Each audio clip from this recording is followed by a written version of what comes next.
Ooh, yeah. Come on, Baby, yeah. sing. Oh, we're live? Oh, I'm sorry. I was, man, did y'all get that? What? This morning. Sav asked me to do a mic check, and I just feel like that was the perfect thing to do so she could make sure she hear me. Did you hear that? Bring a little R&B into your morning. What's going on, guys? Welcome back. If there's any record execs out there, I'm open to talking about a deal. Make sure the money is where it needs to be. I need upfront money. Sav, Take this man on tour. we are back live at the Fitness Combine. Today we're doing teams, and we are already live in the middle of the action. Yesterday was crazy. If you missed it yesterday, you missed a treat in the individual competition. Today it's all about teams, though. What are you feeling this morning? I'm feeling even more excitement because what I'm noticing right off the bat is the teams have clearly practiced as a team, and I feel like in the individual competition yesterday there was more practice time and more kind of getting to know the course, and it seems to me like these teams have really familiarized themselves with the course, and I think you have to when you're on a team. Yeah, your team depends on you.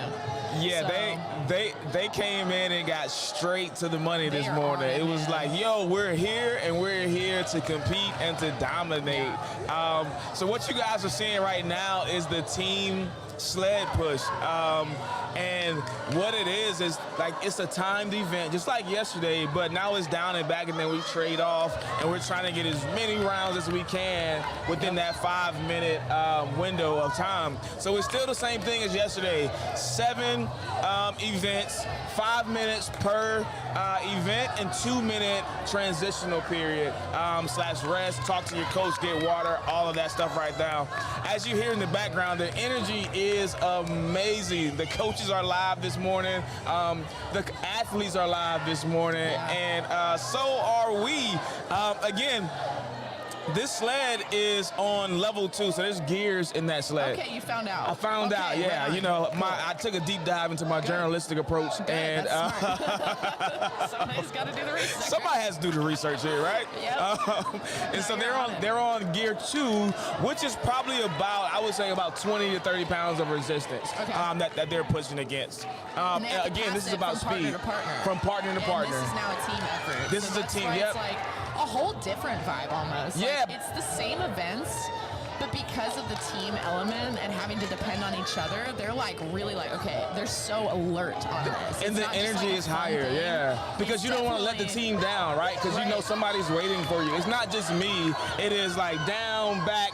Sav is there waiting for me to get back so she can go, right? It's like a relay race, right? And I don't want to be the weak link. Yeah, absolutely. And the coaches are, I think, a lot more involved in this. I think it's still individual coaching. You'll have the coach running with an athlete, coaching them through it. But again, the rules, like we talked about yesterday, if an athlete misses a cone or drops a weight, the coach cannot jump in to help. No. It's the same as any sport that you see on television, like basketball. The coach isn't going to jump in there and play defense, they can only yell at you from the sidelines. Once you're out there, it is all on you, and all I can do is coach from the sidelines. So we're watching farmers carry right now. So we got 2 big dumbbells, and we're walking. Yeah, we're right here with them, and they're walking through this down and back with those dumbbells in their hand. Again, farmers carry. What are we working there, Sav? Oh, lots of things. Lots more than people realize. It's not just carrying something heavy. It's very functional. It's got grip. You got core stability. I mean, you're working your legs. You're working your shoulders. You got to keep your shoulders and back nice and tall. So, I mean, to me, it's a full body exercise. Full body. And that's what we talked about yesterday, if you guys didn't tune in. It's like, yes, there are 7 events, but every event is full body, right? So by the time you're done through these 7 events, you are done for this is your workout for the day, right? You are absolutely depleted. One of the coaches told me they came in here and did the workout, as their workout, and they were like, I'm sore. I'm definitely feeling it today. But they came in and used the equipment, and they were like, we should have invited you. I did my little body weight workout. But, I'll make it work. But I was walking out yesterday, and I heard one of the athletes say, "I just want to go back to the hotel," and I was like, "Bro, I feel you. I feel you." And so there's what a we're time limit on how long this body can do right. what it does, you know? So Like, what you we're do on incredible right now things, but you gotta is rest. absolutely. We're on to the agility station now, and so what we're watching is this agility cone drill. This is so impressive. This is so much coordination involved here. So there's a shuffle, there's a sprint. You're gonna have to run all the way through those 2 cones, drop those hips, flip them, and turn around back into a full sprint. And so here we're working coordination. Again, a lot of legs in that shuffle, and in sprinting, we know how good sprinting is for you, just in general. And they're going. And they are sprinting. going. Again, this is relay style. Yep. And so you're trying to get as many rounds as possible in this 5 minutes. At the end of the day, they're going to tally up how many rounds every team got on every event, and that's how we measure gold, silver, bronze. And so these, clearly, as you can hear, these athletes are going for the gold, right? I love it. Remember how they talked about in the walkthroughs and everything when they're getting familiar with the course, they're also matching teams and athletes together. I feel like that was done, and I could be wrong about this, but I think that was done before today and before the event happened with these teams. Yes. The teams were placed accordingly, and you have physical disabilities here that people are overcoming to be here. I mean, it's incredible to watch. Because it's very, I feel like compared to yesterday, the individual, they were focused, but that you have to dial in even more again because of that team element. So it's super exciting to watch. It's really cool. And we just finished, I believe, round 2. So now we have another 2-minute transition. Yep. And we'll probably get the cameras on these trap bar deadlifts and some of these other competitions going on here, but... And to your point, Sav, so right now we have Group A going. We have 3 different groups going today. So we got Group A, Group B, Group C. Group A is 5 teams at a time. And so there we are. We're in Group A, which I'm assuming is probably the highest level of the groups. I would assume, based on what we talked about with the coaches yesterday and how they pair everybody up based on ability. So these are like the elite teams that are competing right now. Yeah. And we got teams warming up. We're going to cut to a break here in just a minute, but join us, stay tuned, because we're still only 2 rounds in, and I believe we have 5 more to go, and the excitement is just now getting to that point. So stick with us.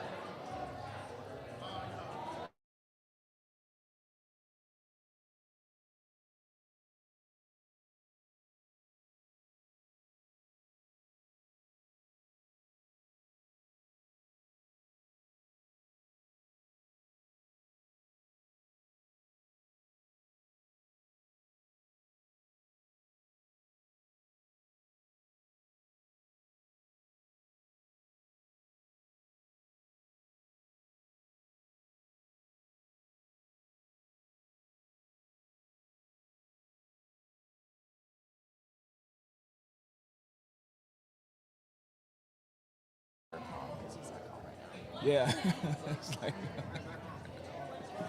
We are back, guys. So, like we were saying, right now we're in Group A, and so Group A consists of the 27 Blazers, 27 Boom, I love that name, 27 Wilson County, 27 Dream 1, and 27 Dream 2. Those are the 5 teams that we have competing in Group A right now. Only one of those names, too, is indicating which county, but those teams are all areas as well, I believe. So they're from different counties, different places in Tennessee. I could be wrong about that, but I'm pretty sure I would assume I would assume that that's right, because everybody, you know, in the Special Olympics Tennessee, they're all coming from different places and they make up different areas. So it may be an East Tennessee team, a West Tennessee, Middle Tennessee. And we'll try to get details on that as much as we can, but like we said, athletes are also grouped based on like degree of disability and everything like that. So, you know, we are following, but competitors are competing at the same time. So these teams are competing at the same time at these different events. And and we're going to try and get the information about like which team you are watching at the time. But if you have athletes out there, we're doing our best to kind of like let you know which team they're on. Yeah, and who's competing when. Right now, guys, we are live on the trap bar. All right, We talked about this yesterday. This is me and Sav's favorite event right here, because the trap bar is just so good for everything. Watch these coaches. You got legs, core, back. You really have to lock in to get really good reps on this trap bar. These coaches are As you can incredible. see, these coaches are intense this morning, right?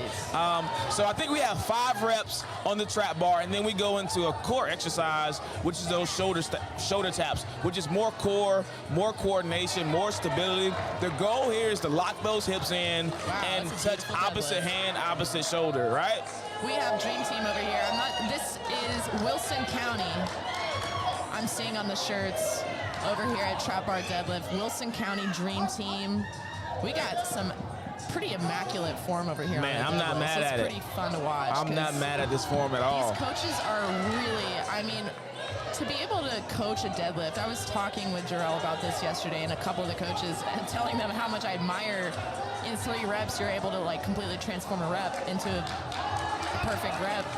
It takes a lot for anybody to know how to deadlift. To be cued as whether you are special needs or not, deadlifting is technical. There's a lot to it.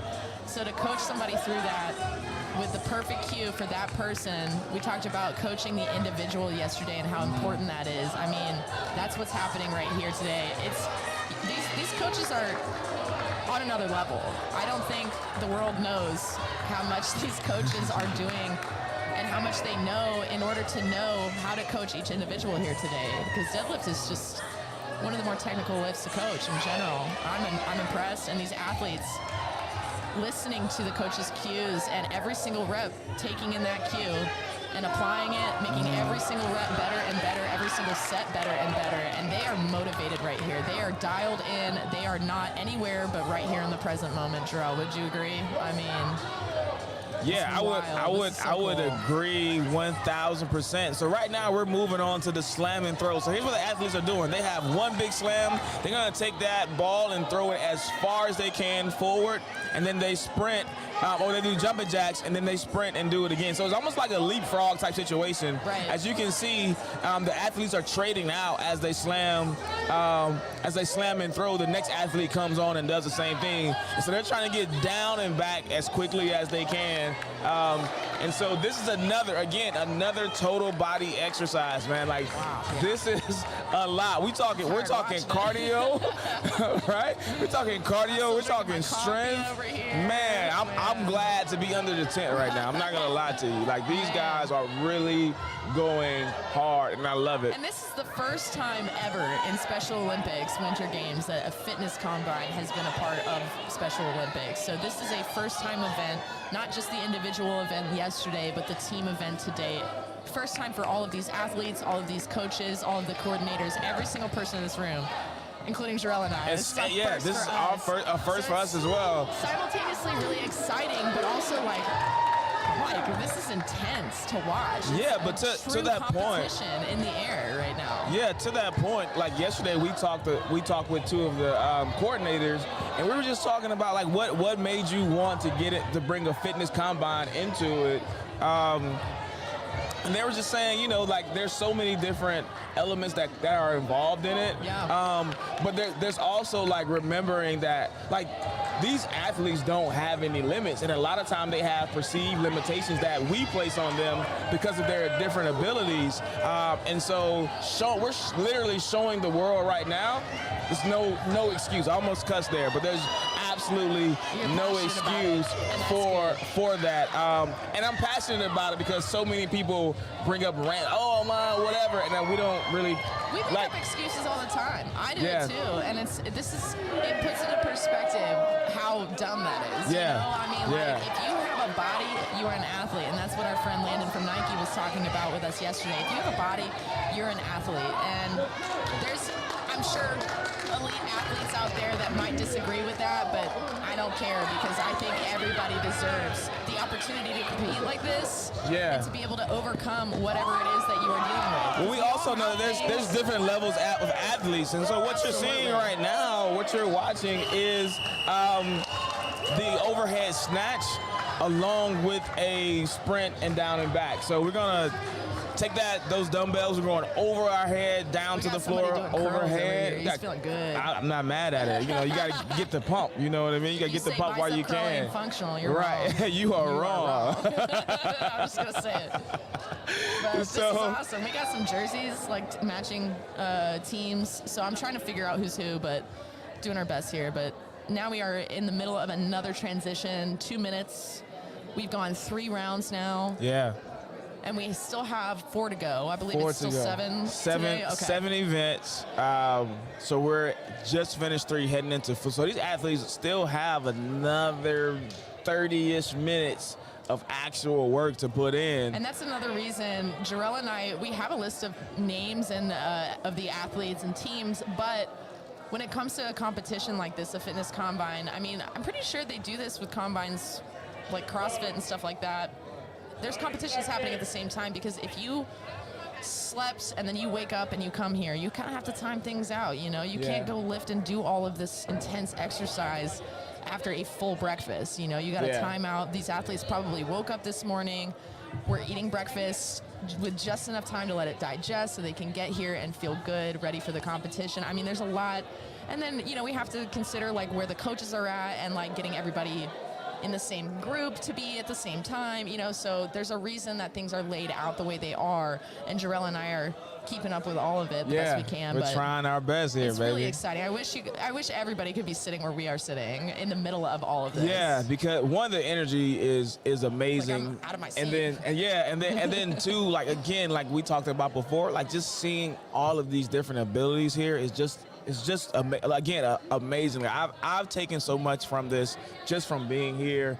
I'm already kind of a no excuse type of guy anyway, and now it's like times 10. So I really don't want to hear anything you have to say, because to the point of landing yesterday, if you have a body, you are an athlete, right? And so yes, we can modify, right? And we can modify all the way down. That's the point, right? Now it's a matter of will, right? It's not what you can do, it's what you're willing to do. Right. And if they're showing that if you're willing to come in here and put forth the effort, right? Put forth that effort, there's literally no excuse as to why you can't. Why you can't do something. Come here, do your best, and your best is going to look different every day, right? Yeah, 100%. But I know that about you too, Jarrell. Like, you are that kind of athlete and coach in person. You're like a no excuses kind of guy, and that's something I really admire about you. But even if you live that lifestyle, and that is like the forefront of how you kind of have developed as an athlete, coach, person, I feel like it's still always good to have that reminder, you know? It's not like 100%. It's not like, oh, I know this forever and I will never forget it.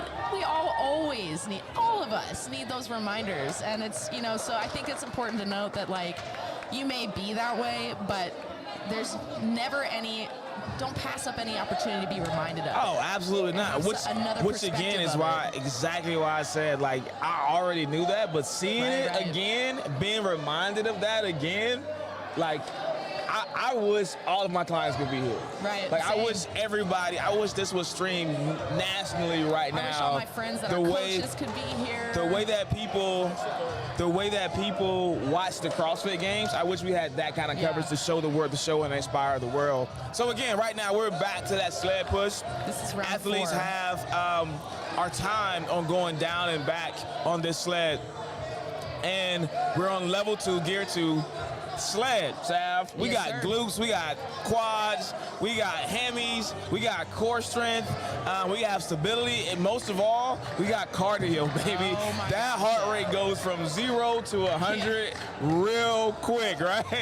I put sled in my classes every once in a while, and people get really excited, just like I would. This is exactly how I would approach it. You get really excited because you're like, oh, it's fun, it's empowering to push that sled. Yeah. It's a like you said, a full body strength, cardio, everything. Yeah. But then after one round. You're like, that's good enough. I'm you're good. Like, oh my God, that snuck up on me real quick. Your legs are on fire. You're out of breath. It gets real fast. That's not the only thing these athletes are doing. They are pushing the sled down and back, and then they got to trade it off to the partner. They got to be paying attention. I believe they still have those mid-ball squats that they have to do in between rounds. No, that's the mid-ball squat is over between the farmer's carry. I think they actually get a break there just to kind of let that heart rate come down, which is perfectly fine with me. I'm not mad at that at all. Only event in this combine where there's rest. During the actual exercise, and so we're back to the agilities right now, right? So again, we're gonna drop those hips. We're gonna shuffle, big sprint forward. We have to sprint through those two cones at the top, drop your hips, so that's a change of direction, and sprint back. And so again, it's a lot to think about, and it's a lot to do to make sure your feet move, right? Jarrell, I feel like because of your football experience, this would be your strong suit. Oh, I'm killing this, Av. Oh, I know I'm killing you are. This in the sled, I'm going to kill. That's where I'm going to be. Like this in the sled, I'm going to kill. Just because you can hear even when I'm talking about it and coaching through it.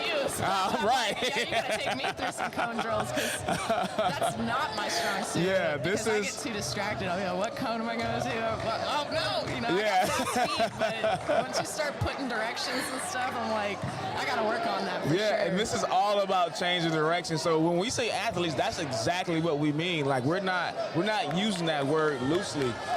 These are real athletes. And so again, it's all about changing direction and speed and how fast you can start, stop. That's so really what it's about. For everyone to know how to do too, because we don't think about those things. It's like kind of like balance. We overlook it. Oh yeah, until you lose it. It's just so silly to stand on one leg, but we don't do it often enough. Same with like accelerating, decelerating, like learning how to start and stop your body moving through space. I mean, that's so important for your ankles, your feet, your knees hips. I mean, all of your lower body, your stability and mobility relies on a lot of that explosiveness, that power, that ability to stop, break before you break is one that I use a lot. The jumping, running, sideways, moving in the frontal plane. It's not something we do normally, is moving side to side. So having that strength and agility moving side to side, you can avoid rolling an ankle maybe. And it's sneaky core. Because your core is your balance. Your core is what I tell people, like, if you can't balance it, it's probably because you have a weak core. Like if you look at sprinters, you always have strong cores because that's what you sprint with. You sprint with your core and your posterior. And so here, changing direction, dropping your hips, sprinting again, that's a lot of core work to make sure your body stays stable and upright. Your core is working throughout all of that. And so when we think about core, though, most people think, abs. That's not what we're talking about. We're talking about knees to hips. Oh, he's on it. He is on it. Fast. I don't think I could have done better. You got that. I don't think I could have done. You guys are watching the farmer's carry right now. We're going between the farmer's carry and the agility station. And now you just heard that whistle, so that means we have another 2-minute transition period. So now we are over halfway through this first Group A of athletes, 5 teams at these different events.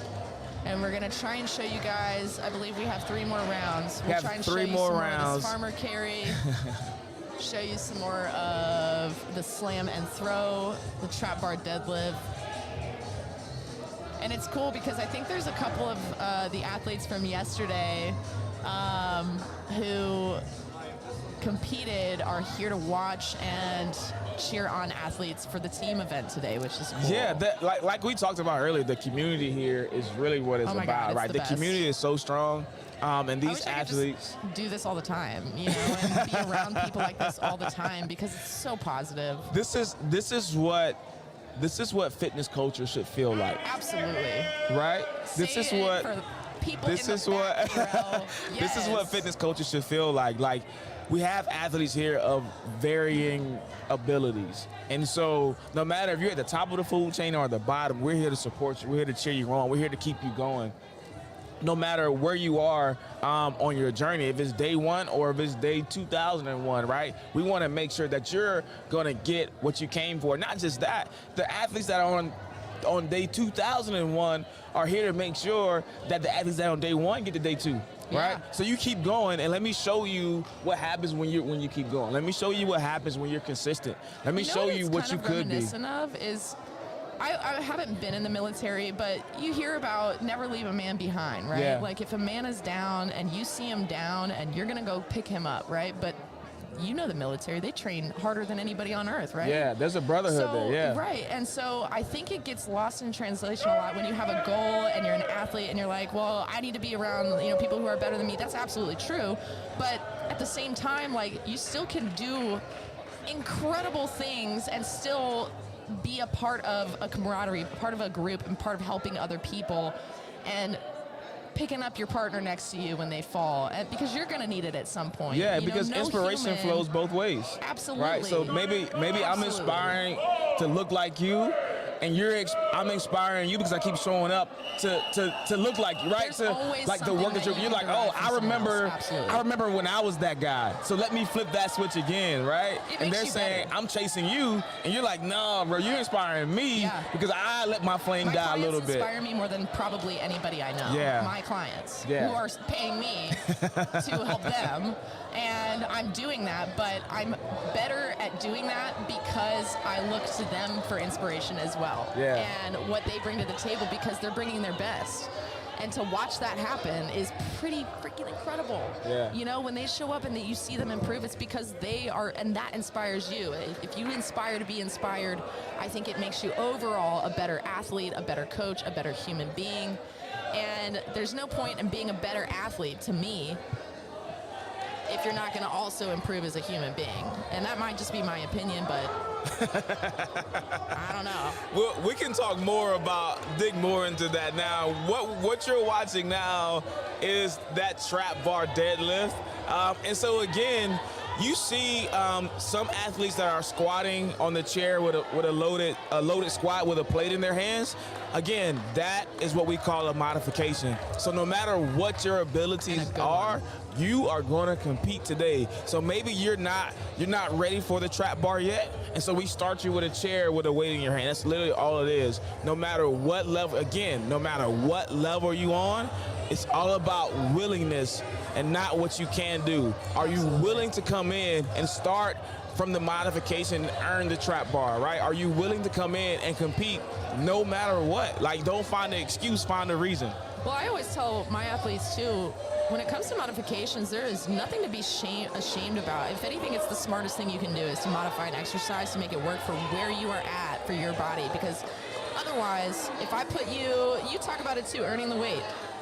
If I put you in a trap bar and load it up, and it's not something that your body is able to do yet, and I give you a regression and your body's like, yep, I like that, you're going to work your way up, for one, back to that trap bar. You're going to earn it, but more importantly, that regression is going to serve you so much more than doing something that your body's not ready for. And everybody has something. Everybody has those limitations. You just got to work your way to it. Everybody has to earn it. Every single athlete has to earn that. And that's what you're seeing here today. These regressions, modifications are the smartest thing that you can do if you are struggling, even at the end of a workout. You could be a really athletically strong, inclined, have all of the bells and whistles ringing for you, but you get tired at the end of a workout. Are you going to do push-ups from your toes? Or are you going to do them really well? Me, when I'm tired, I'm gonna modify those push-ups to make sure I'm getting everything I can out of the movement pattern and not try to do something that I can't. Because if my back's sagging at the end of the workout because my core is tired, I've been working hard, that's another example of where you would put a regression, put a modification, and earn your way back. But there's nothing wrong with modifying. If anything, it's the smartest thing you can do. Yeah, and a lot of it is knows how to modify and progress. A lot of it is monitoring your ego, right? Like one of the things that I preach is can and should, right? Yeah. And that's our job as a coach, is to monitor can and should. That's literally all we do. Can you do something? Maybe. Should you be doing it? Probably not. What do you need? And what do you so, want? Let's find balance. yeah. And so even like when clients send me things, like, hey, I saw this video on Instagram. It was like, okay. Can you do that? Probably. Should you? Probably not. Like what? What's the risk? Are you doing it just for Instagram? Then okay, then I'll record you doing it. But we're not going to add that to your workout, right? Sure. Yes. Like if you just want to say that's a perfect challenge, example. I want to challenge myself to see if I can perform this this feat, right? Then cool. Like let's do it. I'm all about a challenge. But is it going to go in your program? Yeah, but it's going to go in your program? Probably not, That's right? a great way to handle it too, because I don't want to like just poo-poo something because somebody like saw it on Instagram and like, I want to know how to do this. It's like, okay, cool, but like let's also remind ourselves like, what is the intention behind doing this? Yeah. If it's to put it on Instagram, got you. Let's go. But if it's like, oh, I want to do this because, and they're looking at me for like the function of it, it's like, well, maybe some mobility. I don't know. You want to learn how to do a pistol squat? That's awesome. Let's learn how to do a pistol squat because it is cool, and you should know how to do that if you want to. But I'm not going to make it like I want you to know other things that are foundational, functional, basic. And we're gonna build that. We're gonna build up to that pistol squat. Right. And so it's not gonna be today we start doing pistol squats. It's gonna be okay. Like I wanted to learn how to do a handstand, like a walking handstand. Yeah, same. And so day one, the guy told me, okay, we're gonna stretch your wrist. That's what we did. And I was like, nah, bro, I want to do it. He's like, yeah, we're gonna stretch your wrist. Because you got tight, you got to make sure that your wrists are like, nah, bro, I know I'm strong. No, we're going to stretch your wrist, right? No, you're gonna listen to me. And so understanding, like, all of this stuff works together, man. Like, it's all about, the not so sexy stuff is what makes us able to do the sexy stuff that you guys see us do on Instagram, that you see these athletes doing today. These athletes didn't walk into the gym day one and start picking up a trap bar. Right. They started from whatever their foundation is. They may have started on gear one on the sled, and then they earned gear two. Like, can you push it? Let's just see where you are. Can you push it? Can you walk? Right?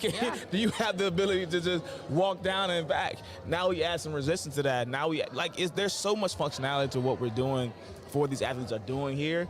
And just understanding that what you're seeing is earned, right? Yeah. These athletes have been training and that goes for for all the this. social media out there too. Like, you got to know that what you see on somebody's feed, and I know we all know this, but it's like we said, we all know it, but we got to be reminded of it constantly because it's a highlight reel. What people are doing, what Jarrell and I have on our Instagram is earned. We have done years and years and years of this. Yeah, of like your basic boring stuff that nobody cares about on Instagram because it's not the flashy stuff. Yeah.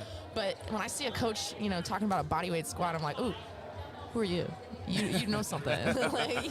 Because it's not flashy, but it's so important in order to be able to do all of those things. You can't do a pistol squat unless you've worked on your mobility, stretched out your ankles the same way you got to stretch out your wrists to do a handstand. You got to strengthen your core before you can really do a heavy back squat. You got to make sure your whole body can support that barbell on your back or you're going to crumble underneath it, And these athletes have absolutely earned their place here today, and they are on display now. And that is really where the pressure comes down in any competitive event.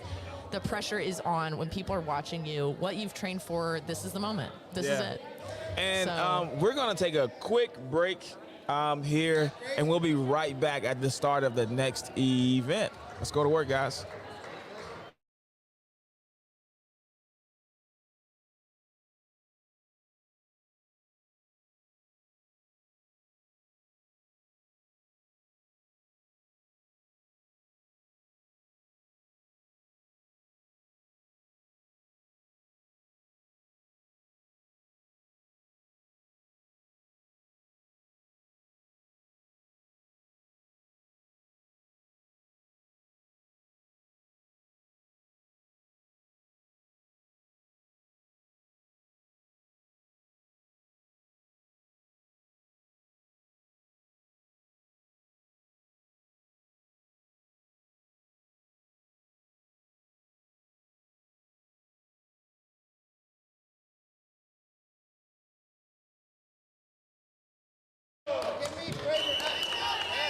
And we are back, guys. We're almost there. These athletes have 2 more events that's going to stop them, that they're going to rock before they stop, right? That's right.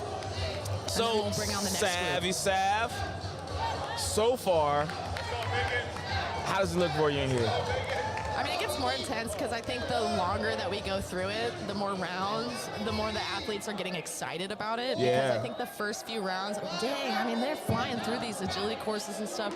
I mean, it's really cool because they'll get to the next thing and now they're kind of like, okay, I got to feel for where I'm at. I know, how long I have like time, you're gauging that. And now that we're over halfway through and nearing the end, these athletes are fired up. This is like kind of like the home stretch. Yeah. And you can feel that. You can see it in their work, what they're doing right now. You can see it in these farmers carries. You can see you see it. Look at her face right now. Look at how much strain and struggle. Like, this is not easy. No. They are not leveling this up. They're allowing them to really go through the process and struggle. And so, farmers walks tall, brace that core. They're adding in legs, so there's a leg component into that. So you already have a loaded carry, which is like walking with more weight than what your body's normally doing. Do these. And then you're adding squats on top of that. So again, full body workout. Let me tell you, their legs are gonna be gone by tonight. They're gonna be noodles between sled, farmers carry with squats. You got trap bar, and you go into agility plus the overhead snatch with the sprint. There is so much going on here, man. Like, these athletes are really going in. You need to take notes, because these are all very functional. Jarrell and I were talking about it yesterday, watching the individual competition. These are very, very functional movement patterns to be able to do, not just like agility and side shuffling, but to be able to hinge your hips and pick up weight off the floor. It's so important to be able to carry something. In the real world, what would that be? Oh, I mean, like, what would you say? Why would you say I need to do a trap bar? A client says, why do I need to do a trap bar deadlift? To be able to pick something up off the floor, whether that's you can pick up a laundry basket around your back, but you can't pick up, like, what if somebody's hurt, and you got to help somebody. Can and should though. Safe out of danger, farmer carry, carrying heavy things like a suitcase. Groceries, baby. Getting out. Can you get? That's my trick. I'm a one-trip grocery person. Yes. I'm taking one trip wizard. Every bag I am taking at one time. Farmers carry, right? On every finger. My hands are turning blood red. All right, so right now we're back behind you on these. On the overhead snatch. So overhead snatch, we're going ground to overhead. And then we have a big sprint where the athlete's gonna go pick up a cone and bring it back. Again, more coordination here, because you have to squat down to pick up that cone, change the direction, drop those hips, grab the cone, accelerate back to that ground to overhead again. You do this over and over and over again for 5 minutes. Now, 5 minutes doesn't sound like a long time when you say it out there, but in real life, like I tell my wife, 5 minutes is a long time, baby, all right? Lord, yeah. I mean, it feels like a stretch, a long time when you are doing what these athletes are doing with 5 minutes. Because you're doing it as fast as you can. It's not like even a workout where, you're just pacing yourself through it. Time, right? Yeah. Like a WOD or something like that, but that's basically what's happening. This is a 4-time. Almost everything is 4-time. Yeah, so understanding a large part of this is understanding how to do what you do, right? So understand that there is a pace involved, right? Everything isn't full throttle. Because it's 5 minutes, the goal is to get as many rounds in it as you can. So the goal is to start minute 1 and minute 4 with the same amount of energy. So it's not conserving energy, it's monitoring your energy. It's learning how to use your energy. The same reason why you don't get in the car and go and floor it every single time, right? You pace your gas, right? Like, you don't, like, there's a reason why you're doing what you do. So understanding how, that's another component to why these athletes are so great at what they do, is they understand, okay, here's where I need my motor to be in order for it to be the same on the next round and the next round and the next round and the next round. And like you said when you were asking, where do you think we're at? And I said the excitement is getting higher. It is getting higher because these athletes have correctly and appropriately, they know their bodies. They've trained for this. And they know how to gauge, all right, I am almost done, and they are still pushing it, man. Still pushing. From some of these teams, I hardly see any sign of them slowing down. Yeah. It's so impressive, because I know 70 myself, events is a lot, yeah. And I know that for me, it's really difficult to gauge, especially when you're having fun, and that's another thing that I've noticed is all of these athletes are just out here having fun. Yeah. So when I am doing a workout, it's really hard to gauge. Oh, I'm having so much fun, and then the next thing you know, I'm gassed out, and I like finishing is like the most grueling process in the world. These athletes have it dialed down. Like, they're impressive. They know their bodies well enough to gauge how much energy do I need to put in. What is the pace I gotta find? That's hard to do as an athlete, especially when you are, when you're used to go, right? You want it, when you want to win. You gotta also have that discipline to pace. You gotta know how, because again, we're talking 7 events, guys.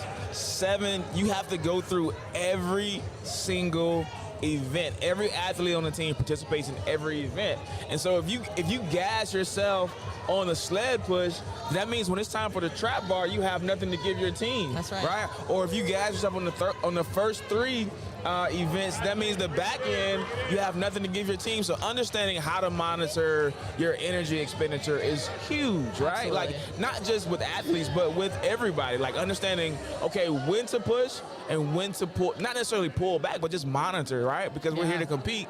And so they are giving all they can in that event.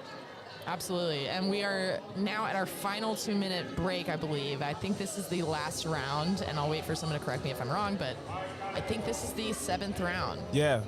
Here we go. And this is the final stretch of Final Heat A with Group A. Yeah, final stretch.